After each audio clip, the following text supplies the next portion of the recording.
ఎన్నికల్లో చిత్తుగా ఓడిన నగరి మాజీ ఎమ్మెల్యే ఆర్కే రోజాకి ఇంకా బుద్ధి రాలేదని కుంభకర్ణుడు నిద్రలాగా 6 నెలల తర్వాత కూటమి ప్రభుత్వంపై ఆమె విమర్శలు చేయడం హాస్యాస్పదమని టీడీపీ రాజంపేట పార్లమెంట్ అధికార ప్రతినిధి ఆర్జే వెంకటేష్ విమర్శించారు. నిమ్మనపల్లి సర్కిల్ టీడీపీ కార్యాలయంలో ఏర్పాటు చేసిన సమావేశంలో ఆయన మాట్లాడుతూ మాజీ మంత్రి రోజా కూటమి ప్రభుత్వం సూపర్ 6 పథకాలు అమలు చేయడంలో విఫలమైందని విమర్శించడం సిగ్గుచేటుగా ఉందన్నారు.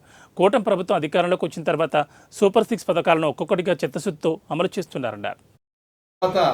కుంభకర్ణుడు నిద్ర లేచినట్టుగా ఇప్పుడే మేలుకునింది ఆమెకు నిద్ర లేస్తానే ఏం కనపడతా ఉందంటే తెలుగుదేశం పార్టీ వాళ్ళు వైఎస్ఆర్సీపీ వాళ్ళ గుమ్మాల ముందు గాడీలు కొట్టించారంట, వారి పొలాలకంతా కూడా దారి లేకుండా అడ్డంకులు కల్పిస్తున్నారంట, సూపర్ 6 పథకాలు అమలు కాలేదంట, ఏదో చెప్తా ఉంది. ఆమె నోటికి ఇష్టం వచ్చినట్లు వాగుతూ ఉంది.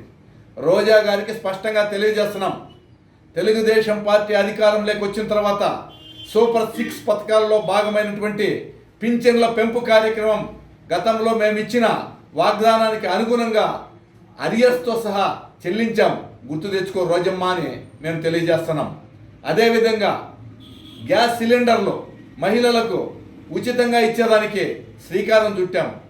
అన్నా క్యాంటీన్లను ప్రారంభోత్సవం